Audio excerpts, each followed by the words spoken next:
안녕하십니까. 여러분과 함께 데이터베이스에서 활용되는 SQL이라는 언어를 함께 학습하게 될 전익진이라고 합니다. 오늘은 그 첫 번째 시간으로 이 SQL 언어가 활용되는 공간인 이 데이터베이스에 대한 설명을 간략하게 드리고 SQL은 과연 무엇인가 라는 것에 대해서도 짤막하게 설명을 드리는 시간을 갖도록 하겠습니다. 전체적으로 우리는 이제 SQL을 학습하게 될 텐데요. 이 SQL의 종류는 꽤 많습니다. 그 중에서 가장 핵심적이라고 할 수 있는 데이터를 조회하는 기능에 대해서 중점적으로 다루게 됩니다.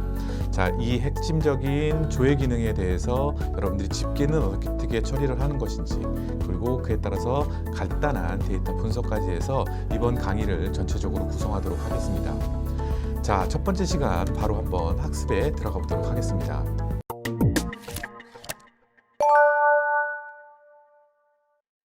여러분들이 생각하시는 데이터베이스 언어는 많이 들어보셨을 텐데요. 혹시 데이터베이스를 어떻게 생각하고 계신가요? 네, 실질적으로 이 데이터베이스라는 용어는 우리가 흔히 사용을 하고 있지만 정확하게 어떤 의미를 갖고 있는지는 모르시는 분들이 꽤 많습니다. 더더욱이 이 강의를 처음 접하셔서 SQL을 처음 공부하시게 되는 분들은 처음 듣는 분들도 계실 수 있고 용어를 많이 들어봤지만 그 의미를 정확하게 모르는 분들이 많죠. SQL 언어라는 것은 아까 말씀드린 것처럼 데이터베이스라는 공간 내에서 활용되는 컴퓨터 언어입니다. 그 설명은 잠시 뒤에 제가 다시 한번 설명을 드리도록 하고요. 이 데이터베이스라는 것은 데이터, 즉 자료를 의미하게 되겠죠. 그리고 베이스라는 것은 근거지라는 뜻입니다.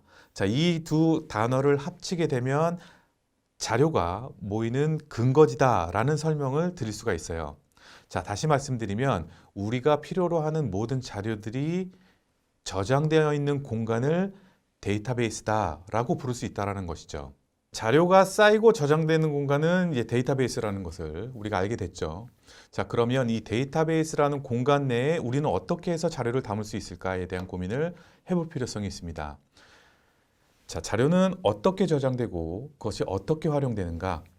우리의 지금 시대에 사는 대부분의 모든 자료들은 당연히 컴퓨터라는 한정된 공간 안에 저장이 됩니다. 너무나 당연한 것이죠. 자료를 저장할 수 있는 공간, 그리고 자료를 저장할 수 있는 도구로서 지금 현존하는 최상의 도구는 당연히 컴퓨터입니다. 그런데 이 생각을 해보면 이 컴퓨터라는 것은 사실 용량이 정해져 있습니다. 근데 자료라는 것은 한없이 끝없이 생기게 되죠. 그러면 이 자료를 계속적으로 발생되는 자료를 컴퓨터에 어떻게 효과적으로 담아낼 것인가 하는 고민이 반드시 필요하게 됩니다. 왜냐? 컴퓨터는 용량이 한정돼 있고 자료는 계속 들어오기 때문이죠. 이 자료를 계속적으로 담게 되면 컴퓨터에서는 용량이 정해져 있기 때문에 더 이상 받지 못하는 불상사도 일어날 수 있기 때문입니다. 그래서 주어진 자료를 얼마나 우리가 효과적으로 컴퓨터 내에 담아내느냐 하는 문제가 바로 이 데이터베이스의 가장 기본이 되는 원리가 되는 것이죠. 이런 가정을 한번 해보도록 하겠습니다. 어느 날 우리 집에 이제 손님이 찾아왔습니다. 이 손님에게 우리는 이제 과일을 대접을 하려고 하는데요. 이 냉장고 안에 다양한 과일들이 담겨져 있습니다. 그리고 접시에 담아서 이것을 이제 손님에게 대접을 하려고 하는데 우리가 가진 이 접시가 냉장고 안에 포함되어 있는 모든 과일을 다 담을 수는 없어요. 그래서 적절하게 이 과일들을 배치를 하고 쪼개서 손님에게 대접을 해야 되는 것이죠.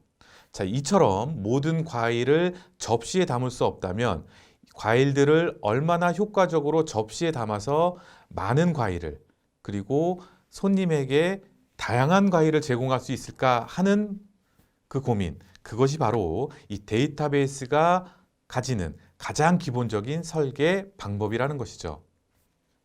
따라서 우리는 이 데이터베이스는 단순히 이 자료가 저장되는 공간이 아니라 이 공간의 개념만이 아닌 그 공간에 담기는 자료의 구조, 그리고 그들이 가진 성격까지 고려해야 하는 매우 복잡한 개념을 내포하고 있다는 것입니다.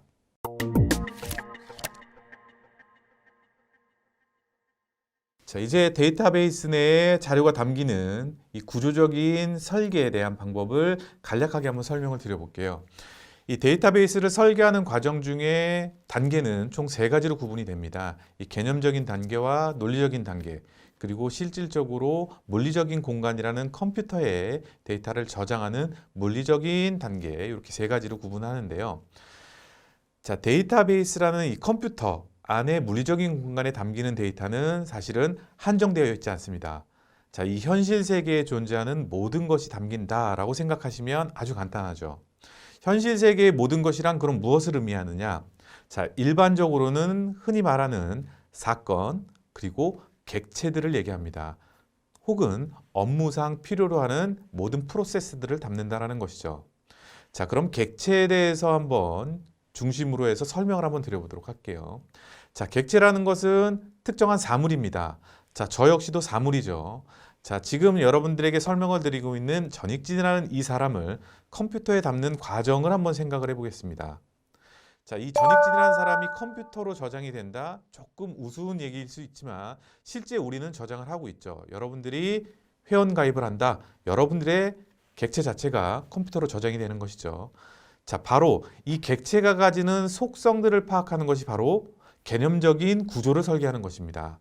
자, 이 전익진이라는 사람은 나이가 어떻게 되고 이 사람이 가진 성별은 무엇이고 혹은 주소는 어떻게 되며 전화번호는 무엇인가, 이 사람만이 가질 수 있는 여러 가지 속성들을 어떻게 파악할 것인가 하는 게 개념적인 구조죠.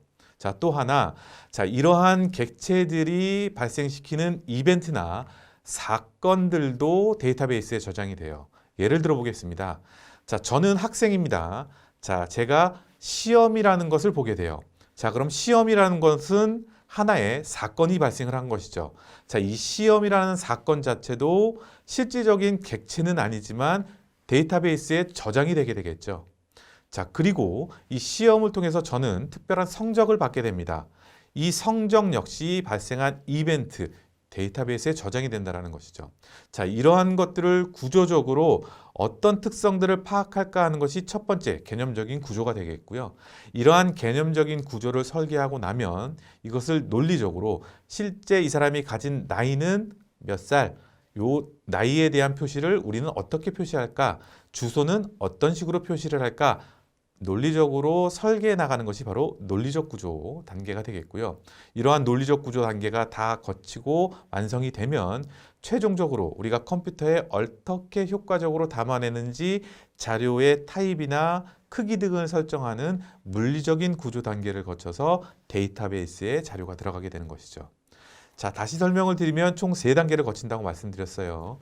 개념적인 단계, 논리적인 단계, 그리고 최종적으로 물리적인 단계를 거쳐서 데이터베이스가 완성된다. 이렇게 생각하시면 됩니다. 자, 제가 가장 많이 받는 질문 중에 하나가 바로 이것입니다. 데이터베이스에 담기는 자료는 따로 정해져 있고 한정되어 있나요? 앞서 설명드렸던 것처럼 데이터베이스에 담기는 자료는 정해져 있지 않아요. 데이터베이스에는 우리가 관찰하거나 측정, 수집된 사실이나 값, 그리고 우리가 보고 느끼는 사물과 생각, 그리고 감각까지도 저장이 된다. 여러분들 꼭 기억해 주셔야 합니다. 자, 데이터베이스에 담기는 자료에 대한 설명을 조금 더 한번 구체적으로 드려보도록 할게요. 자, 이번에는 사람이 아니라 실제적인 객체인 자동차를 한번 예시로 들어보도록 하겠습니다. 자, 앞에 제가 이제 자동차 한 대를 갖고 왔습니다. 이 자동차를 우리는 이제 데이터베이스에 집어넣으려고 합니다. 자, 이 자동차를 데이터베이스에 넣기 위해서는 아까 말씀드린 것처럼 특성들을 파악한다고 말씀드렸죠. 제가 그래서 이 자동차가 가지는 특성을 간단하게 한 4가지 정도를 조사해서 아래 표처럼 정리를 했어요. 자, 이 자동차의 이름은 P고 색상은 빨간색, 그리고 이 자동차의 차종은 스포츠카, 그리고 원산지는 독일이다. 이렇게 4가지의 특성을 한번 파악을 해봤어요. 자, 그럼 이 자동차를 식별할 때 우리는 이 4가지로도 충분히 가능하죠.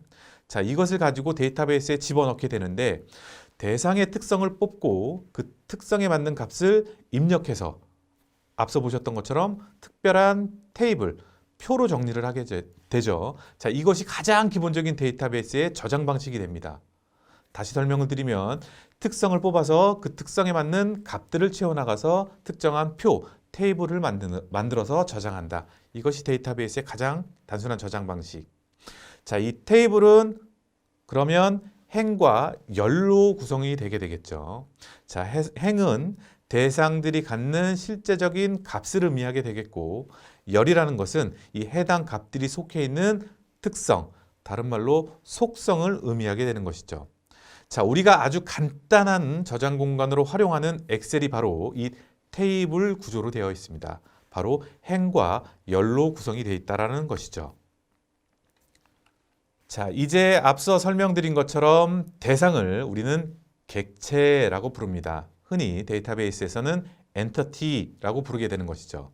자, 앞서 보았던 P라는 이 자동차는 데이터베이스에 저장이 될 대상, 즉 객체가 되는 것이죠. 자, 앞서 테이블에 또 다른 객체를 추가할 수도 있겠죠. 당연히 추가가 가능하겠죠. 자, 그래서 저는 새로운 자동차를 다시 입력하려고 합니다. 데이터베이스에. 따라서 아까 우리가 정의했던 이름, 색상, 차종, 원산지라는 이 속성 아래 지금 보이는 이 객체가 가지는 값들을, 실제적인 값들을 F, 빨강, 스포츠카, 이탈리아라는 실제 값들을 추가하게 되는 것이죠. 자, 그래서 데이터베이스라는 공간, 테이블로 저장되는 이 공간에 저장되는 객체를 정의하고 가정을 한다면 우리는 추가적으로 다른 자동차들을 계속해서 입력해 나갈 수가 있게 되는 것이죠. 그러면 우리는 결론적으로 데이터베이스를 이렇게 정의할 수가 있게 됐습니다. 데이터베이스란 객체들의 집합이다 라고 말이죠. 자, 이러한 객체들은 공통점이 있습니다. 자, 아까 제가 P사의 자동차와 F사의 자동차를 저장을 했는데요. 이 두 자동차에는 공통점이 발견됩니다. 자, 이러한 공통점들을 우리는 데이터베이스에서 관계라고 하는데요. 이 두 자동차는 실제로 속성 중에서 빨간색이라는 속성적인 관계가 이루어지고요. 자동차라는 객체들이 갖는 관계가 형성된다는 것이죠. 자, 그러면 객체가 한 자동차라는 공통점 위에 속성이 빨간색이라는 관계도 있다. 그리고 차종이 스포츠카라는 공통점도 있었죠. 이러한 속성적 공통점이 발견되는 게 관계. 따라서 우리는 다시 데이터베이스를 이렇게 정의할 수 있죠. 데이터베이스란 객체와 관계의 집합이다 라고 말이죠. 자, 마지막으로 한 가지 더 말씀을 드리자면 말씀드린 것처럼 데이터베이스는 테이블이라는 객체들과 그 객체들이 서로 연결되어 있는 관계의 집합이다 라고 말씀드렸죠. 자, 테이블이 행과 열로 구성된다. 우리가 쉽게 엑셀 생각하시면 되는데 행과 열을 저장한다라는 것은 속성과 값으로 이루어진다라는 거. 여러분들이 이 부분은 정확하게 기억해 주시고 SQL을 학습하시면 아마도 많은 도움을 받으실 수가 있을 것입니다. 자, 데이터베이스에 대한 설명을 이렇게 간략하게 마치고 바로 한번 SQL, 우리가 학습하게 될 본격적인 SQL에 대해서 설명을 한번 드려보도록 하죠.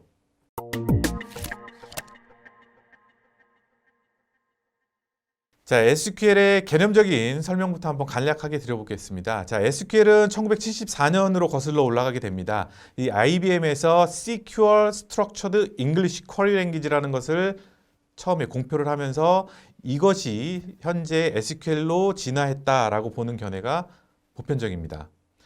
자, 이러한 SQL은 진화의 진화를 계속적으로 거듭해서 현재는 이 IS라는 기구에서 데이터베이스에 활용되는 언어로 SQL을 사용할 거야 라고 공표를 하면서 이 우리가 흔히 사용하는 데이터베이스 매니지먼트 시스템인 오라클이나 MS SQL 그리고 MySQL과 같은 상용화된 제품들에서 이 언어를 채택하면서 사용하게 된 것이죠.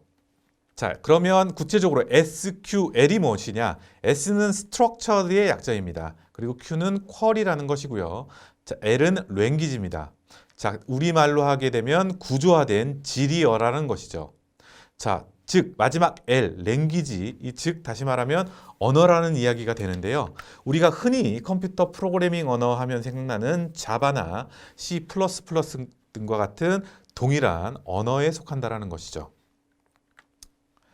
자, 그런데 이 SQL은 SQL만이 가진 독창적인 특성이 있는데요. 다른 컴퓨터 언어들과는 다르게 우리가 흔히 사용하는 자연어, 지금 제가 여러분들에게 설명드리고 있는 한국어라든가 영어, 이런 자연어와 매우 가까운 컴퓨터 언어라는 점입니다. 자, 그 예를 한번 들어보겠습니다. 자, 우리가 이제 뒤에 가서 배우게 될 많이 계속적으로 배우게 될 이 셀렉트 구문이라는 것이 있는데요. 지금 보시면 셀렉트 A, B, C, D from 테이블 샵 1이라고 제가 명령어를 넣었어요. 이건 하나의 SQL 구문입니다. 자, 영문 그대로를 한번 번역을 해보자면 테이블 샵 1으로부터 A, B, C, D를 추출해내라 라고 우리는 해석할 수 있죠. 이처럼 SQL은 우리가 흔히 사용하는 자연어 구조와 매우 유사하고 흡사하다라는 장점을 가지고 있어요.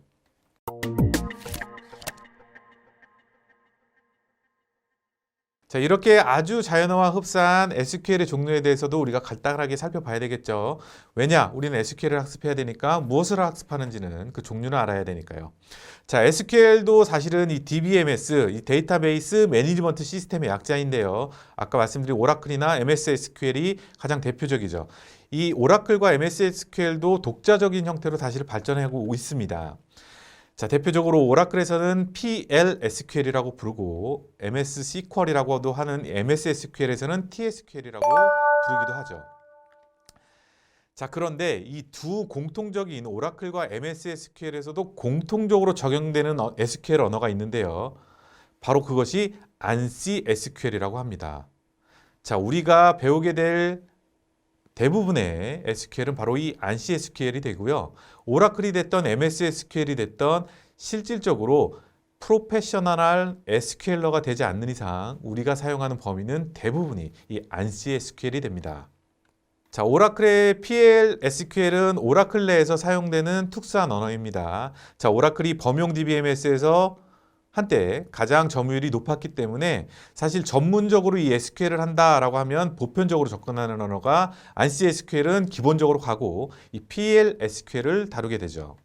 자, TSQL은 MS SQL, 즉 마이크로소프트사에서 제공하는 MS SQL에서 활용되는 언어가 이 TSQL입니다. 자, 이 오라클이 전문성을 강조했다면 이 MS에서 제공되는 TSQL은 이 보편성을 강조하게 되는데요. 이 최대의 강점이 바로 윈도우 기반이기 때문에 전이성이 매우 높다라는 것이죠. 자, 그 예로 우리가 사무 환경에서 폭넓게 활용하는 엑셀과 완벽하게 호환이 된다라는 것입니다. 자, 그래서 우리는 당연히 ANSI SQL이 여러분들이 사용하는 거의 90% 이상의 ANSI SQL이기 때문에 ANSI SQL을 기반으로 해서 설명을 드릴 거예요. 자, 그리고 보편성과 접근성이 유연한 TSQL을 조금 다루도록 하겠습니다. 자, 이제 마지막 순서입니다. 그러면 ANSI SQL 중에서 어떤 것을 다룰 것이냐에 대한 고민이 필요한데요. 사실 SQL 언어 안에는 총 4개의 언어로 구성이 됩니다. 첫 번째는 DDL, Data Definition Language라고 해서 이 개체들, 아까 말씀드렸죠. 자동차나 사람, 사건, 사고 등을 이러한 개체들을 관리하기 위한 언어가 존재하고요. 두 번째는 Data Control Language라고 해서 DCL이라고 부르는데요. 이것은 사용자들이 어떻게 접근할 것이고 이들에게 보안 정책을 어떻게 가져갈 것인가를 정의하는 언어. 자, 그리고 Transaction Control Language라고 해서 TCL이라고 부르는 이 사용자가 어떤 작업을 했는지를 관리하기 위한 언어가 있습니다. 그리고 마지막으로 Data Manipulation Language라는 DML이 있는데요. 이것은 데이터베이스에 저장된 데이터를 실제로 우리가 다루기 위해서 사용되는 DML이라는 언어가 4개가 존재하는 것이죠. 자, 이 중에서 DCL과 DDL과 TCL은 최근 오라클이나 MS SQL 등에서 충분히 많은 지원을 해주기 때문에 유저가 인터페이스에 따라서 쉽게 사용할 수 있도록 편의성을 제공해주고 있죠. 자, 그렇다면 이제 한 가지가 남았습니다. 바로 DML이죠. 자, 그래서 우리가 흔히 SQL이다 라고 부르면 일반적으로 DML을 가리키게 되는 것이죠. 대표적으로 DML에는 Select, Insert, Update, Delete 이 4개의 명령이 포함되게 됩니다. 사실 SQL은 지금 설명드린 이 4개의 용어만 확실하게 알면 다 해결이 돼요. 근데 사실 그렇게 간단한 내용은 아니죠. 자, 우리가 컴퓨터를 활용할 때 어떤 목적으로 활용하는지 간단하게 생각을 해보면 컴퓨터에 저장하고 내용을 수정하고 혹은 내용을 삭제하고 그리고 그 내용을 찾아가는 과정, 이 컴퓨터의 목적이 고스란히 내포되어 있는 언어, 그것이 바로 DML, 즉 SQL이 되는 것이죠. 자, 오늘은 첫 번째 시간으로 제가 간단하게 우리가 SQL을 활용하기 위한 공간이 되는 데이터베이스에 대해서 설명을 드렸고, 그리고 그 데이터베이스를 활용하기 위한 언어인 SQL에 대해서 간략하게 설명을 드렸습니다. 여러분들도 이 데이터베이스가 무엇인지 다시 한번 상기해 주시고, 우리가 학습하게 될 SQL의 종류는 어떤 것들이 있는지 다시 한번 기억해 주시면서 다음 시간에 이제 본격적으로 한번 SQL을 학습해 나가도록 하겠습니다. 감사합니다.